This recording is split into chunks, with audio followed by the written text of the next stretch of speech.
Dieu dirige le monde. Tu es l'enfant de Dieu. Tu as peur de quoi? Le but des difficultés dans ta vie, c'est de former ton cœur. Une posture de gratitude qui ne peut que attirer les bonnes choses vers toi.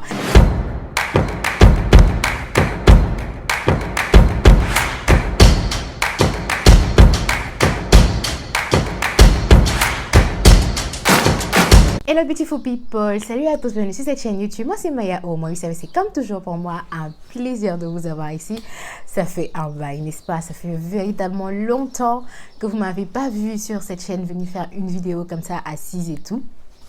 C'est vrai, parce que comme je vous le disais dans un de mes vlogs, life has been lifing. Life has been happening to me.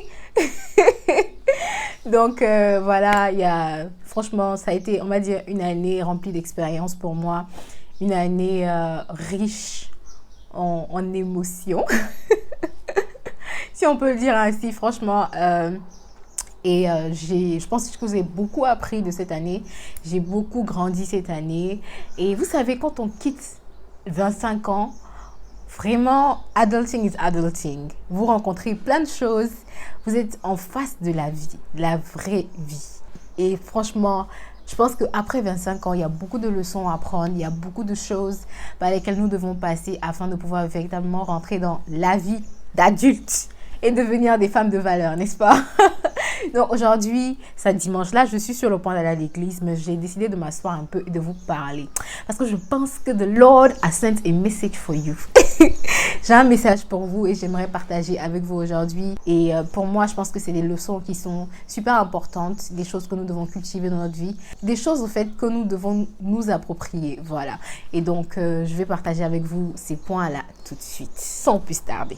Voilà. Alors, le premier point, c'est de faire confiance en son intuition. Franchement, et surtout là, je m'adresse aux filles pour ce point. Parce que généralement, c'est les femmes qui ont ce sixième sens-là. Des fois, là, quand tu veux rentrer dans une situation, ou quand tu veux passer, ou quand, je sais pas, tu as un travail qui t'est donné, un truc, en tout cas, quand tu veux passer par quelque chose, tu le sens très bien. Mais généralement, on a tendance à tuer cette petite voix-là qui est dans notre tête. Pourtant, cette voix-là, elle est très très importante. Des fois même là, c'est le Seigneur qui est en train de te parler. Mais nous sommes tellement têtus qu'on n'aime pas écouter notre intuition. Moi, franchement, ce que j'ai pu remarquer au fait tout au long de mes 25 ans est passé, parce que là j'ai 26 ans, c'est que à chaque fois que j'ai écouté mon intuition, franchement, tout s'est bien passé pour moi. Et quand j'ai décidé d'éteindre cette voix-là dans ma petite tête, franchement, j'en ai payé les pots cassés. Je ne sais pas si vous avez déjà fait cette expérience-là, mais les filles, c'est magique. Quand vous écoutez votre intuition, vous écoutez votre gut feeling. Les anglophones appellent ça le gut feeling. C'est un sentiment que vous ressentez depuis même votre ventre.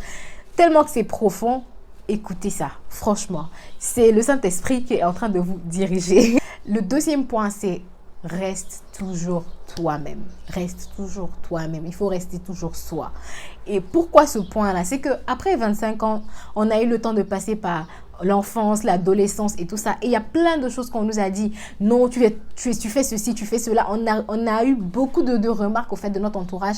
C'est bien d'avoir des feedbacks au fait de la part de son entourage et d'essayer de toujours s'améliorer. Mais il ne faut pas aussi tuer sa personnalité au nom de faire plaisir aux autres au fait. À chaque fois que j'ai voulu me mélanger à la masse, c'est-à-dire passer inaperçu, essayer d'être comme les autres, ne pas toujours rester dans mon identité propre pour éviter de rentrer en conflit avec certaines personnes, je me suis toujours sentie moins que moi-même. J'ai toujours eu les pots cassés de cela. Donc les filles, c'est très bien de pouvoir s'améliorer dans la vie, c'est très bien de pouvoir toujours être la meilleure version de soi. Comme je vous le dis sur cette chaîne, nous essayons de cultiver l'excellence. On veut toujours être une meilleure version de nous-mêmes, mais il ne faut pas devenir une meilleure version de quelqu'un d'autre. C'est-à-dire, vous vous améliorez, mais pour rester vous-même. Restez la meilleure version de vous-même. Ne cherchez pas à ressembler à quelqu'un d'autre. Ayez toujours votre identité propre. Parce que à chaque fois que vous voulez vous diminuer, pouvoir faire plaisir à quelqu'un, vous tuez à l'intérieur. Et franchement, moi, j'en ai appris à mes dépens parce que je suis quelqu'un, j'ai toujours une forte opinion. Je défends mes opinions et j'ai une forte personnalité. Et ça m'est revenu tellement de fois que des fois, dans certaines situations, j'ai voulu diminuer cette personnalité-là. Vous voyez, me réduire afin de ne pas être too much, au fait. Mais ça ne sert à rien, les filles. Parce que les personnes qui vont vous aimer dans cette vie-là, vous aimez pour qui vous êtes, pour vos défauts et vos qualités. Donc, c'est bien de pouvoir travailler sur soi, mais ne travaillez pas sur vous au détriment de votre personnalité profonde. Alors, j'ai appelé le prochain point la saison de la solitude.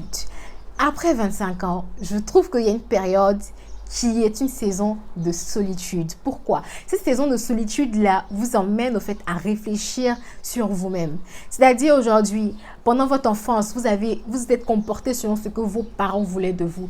Votre adolescence, vous êtes comporté comme vos parents le voulaient, comme vos amis le voulaient, comme votre environnement le voulait, comme la société le voulait, comme les tendances le voulaient. C'est-à-dire vous vous habillez en fonction des tendances et tout ça. Mais après 25 ans, je trouve qu'il y a ce moment-là où vous commencez véritablement à grandir et à réaliser qui vous êtes, à réaliser votre personnalité. Et quand vous êtes dans ce moment-là, vous êtes seul. Oh oui, vous êtes seul. Parce que vous prenez du recul et vous commencez à analyser certaines choses. Est-ce que cet environnement-là, c'est l'environnement dans lequel je veux véritablement évoluer? Est-ce que cette amitié-là, c'est toujours une amitié qui me rapporte? Est-ce que cette relation est bien pour moi, est bien pour mon futur? Franchement, je trouve qu'il y a un moment dans votre vie où vous devez être seul.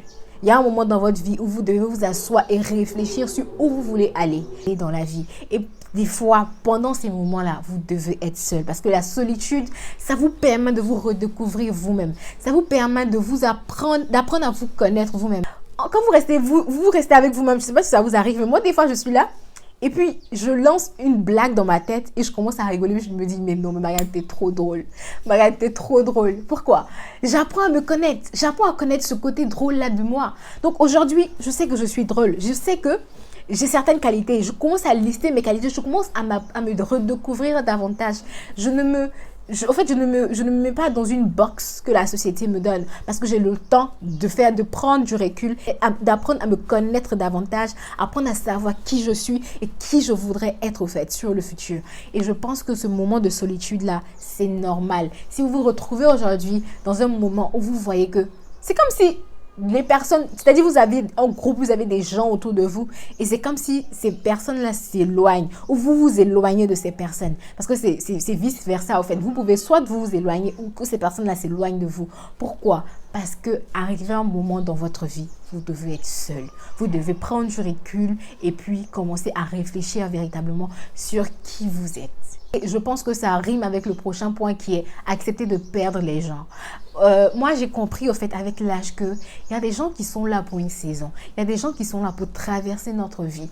Et j'avais du mal avec perdre les gens dans ma vie. C'est-à-dire que même quand quelqu'un me fait du mal aujourd'hui, c'est difficile pour moi de me détacher de cette personne. Pourquoi?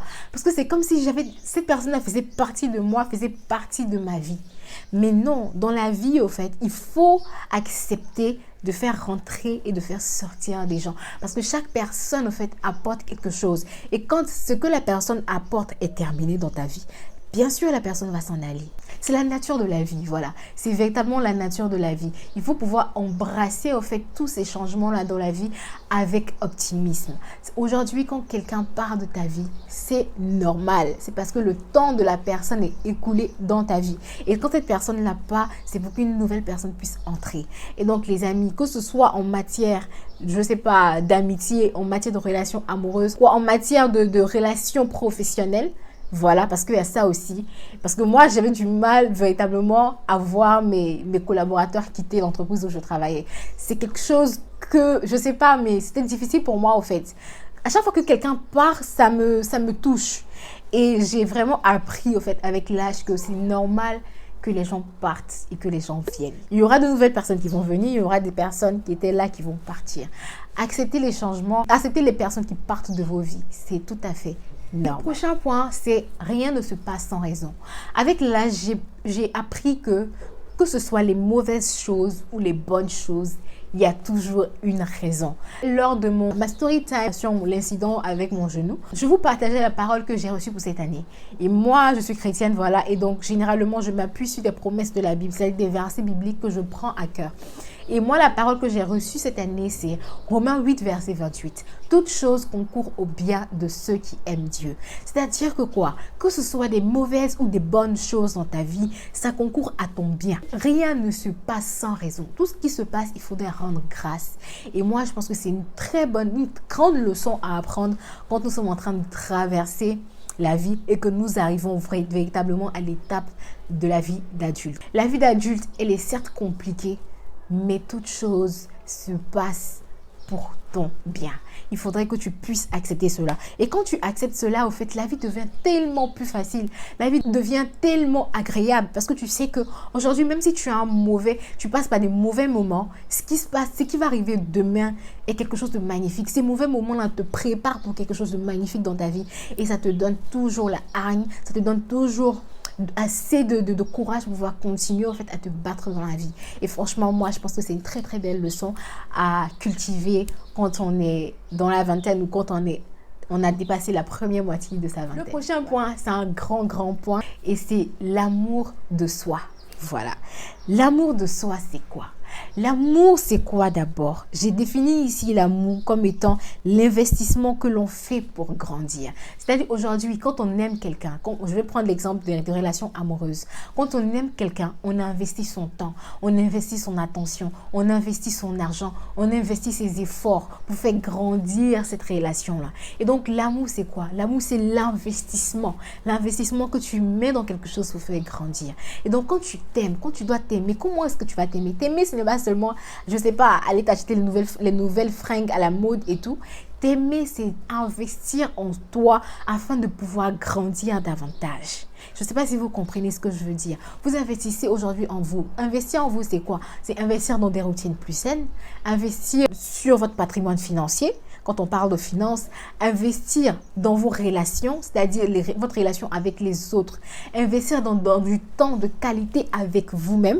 Le fait de vous aujourd'hui de sortir, aller au restaurant avec vous-même ou faire une activité que vous aimez vous-même, c'est vous aimer davantage. Passer du temps avec vous-même, vous seul. T'aimer toi-même va te pousser à mieux aimer les autres, à mieux apprécier les autres. Et donc, véritablement, c'est un point très, très important. L'amour de soi, c'est l'investissement en soi. C'est le temps que vous passez à cultiver vos qualités et à essayer d'améliorer vos défauts sans toucher à votre personnalité principale. C'est-à-dire aujourd'hui, vous essayerez de vous améliorer mais sans détériorer vous-même. Je ne sais pas si vous comprenez ce que je veux dire. C'est ça vous aimer. Et vous aimer va vous pousser véritablement à grandir. Vous aimer va vous aider à vous valoriser davantage. Vous aimer va vous aider à pouvoir mieux vous positionner dans la société, mieux vous vendre et véritablement avoir de bonnes opportunités. Vous aimer va vous permettre d'attirer de bonnes ondes. Quand vous vous aimez, vous attirez de bonnes personnes vers vous.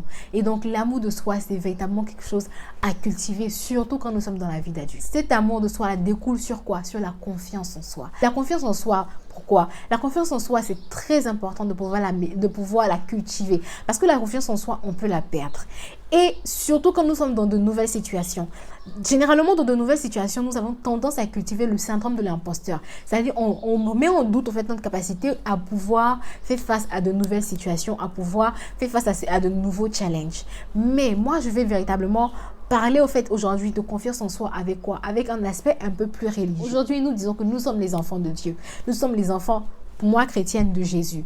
Et si Dieu est le créateur du monde, Dieu est le créateur du ciel et de la terre, pourquoi nous, en tant que les enfants du créateur de cette terre-là, nous devons manquer de confiance? Quelqu'un qui a déjà créé tout, quelqu'un qui dirige déjà tout dans notre vie, pourquoi nous devons manquer de confiance quand nous savons qu'il a déjà planifié toutes choses pour notre bien?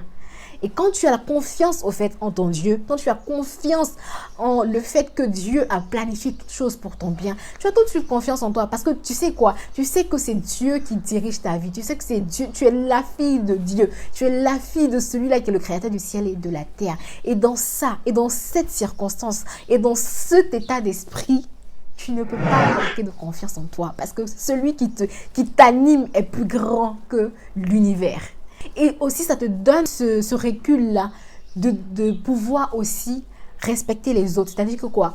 Tu as confiance en toi, mais ta confiance n'empiète pas sur le développement d'autrui parce que tu sais que nous sommes tous les enfants de Dieu. Et donc, véritablement, je pense que c'est très important de pouvoir cultiver notre confiance en nous et cultiver notre confiance en nous, en tout cas pour ceux qui sont chrétiens, avec un aspect un peu plus religieux. Dieu dirige le monde. Tu es l'enfant de Dieu. Tu as peur de quoi? Alors, le dernier point... parce qu'au fait j'ai beaucoup de points, mais je pense que la vidéo sera trop longue si on continue. Peut-être que je ferai une vidéo numéro 2. Si vous aimez le contenu que je suis en train de partager avec vous, n'hésitez pas à me dire dans la barre de commentaires. Comme ça, je vais faire la suite de la vidéo. Donc le dernier point aujourd'hui, c'est le but des difficultés dans ta vie, c'est de former ton cœur. Quand on arrive véritablement dans la vie d'adulte, on voit que la vie d'adulte n'est pas facile. La vie d'adulte est parsemée de difficultés, d'obstacles et tout. Mais dans ces difficultés-là, il faut toujours se dire que c'est pouvoir te former davantage et te modeler en quelqu'un aujourd'hui qui pourra assurer sur le long terme. Donc, à chaque fois que vous passez par des moments difficiles, des moments de doute, des moments de challenge, il ne faut pas oublier que le but des difficultés dans la vie, c'est de former ton cœur. Voilà. Et donc, je pense que c'est très important de pouvoir avoir ce mindset-là. Surtout quand nous sommes dans la vie d'adulte, après 25 ans, où on commence véritablement à voir combien de fois la vie n'est pas facile, la vie n'est pas rose, mais tout ce qui se passe dans la vie aujourd'hui concourt à ton bien. Je reviens encore avec le verset qui, moi, m'anime cette année. Toute chose concourt à mon bien. Et je reste avec cet état d'esprit-là. Et quand vous avez cet état d'esprit-là, en fait, ça vous aide véritablement à voir, on va dire, le bonheur qui se cache dans toute situation. Et quand tu acceptes ça, au fait, tu es dans un moment de gratitude. Tu es dans une position, une posture de gratitude qui ne peut que attirer les bonnes choses vers toi. Et donc, c'est véritablement important, je pense, de pouvoir cultiver ces choses-là. Et surtout, quand nous sommes après 25 ans, nous sommes dans l'âge de la maturité, dans l'âge de la vie d'adulte, c'est super important. Alors les amis, c'est ici la fin de la vidéo. J'espère que vous avez apprécié ces petits tips, ces petits points-là que j'ai eu à noter au fait quand il en vient à la vie d'adulte, quand il en vient après au fait 25 ans. Et n'hésitez pas à me dire ce que vous pensez de la vidéo et quelles sont les leçons que vous avez apprises au fait pour ceux qui ont 25 ans et plus, voilà. Quelles sont les leçons que vous avez apprises dans cette vie d'adulte là? N'hésitez pas à me laisser ça en barre de commentaires. J'attends ça avec impatience. Je pense que c'est un sujet qui n'est pas assez discuté et je voudrais qu'on puisse en parler davantage. N'hésitez pas à me dire ça dans la barre de commentaires. J'attends vos commentaires avec impatience. Et donc, nous allons nous retrouver la prochaine fois, n'est-ce pas? Et donc, d'ici là, portez-vous bien. Bye bye. Take care.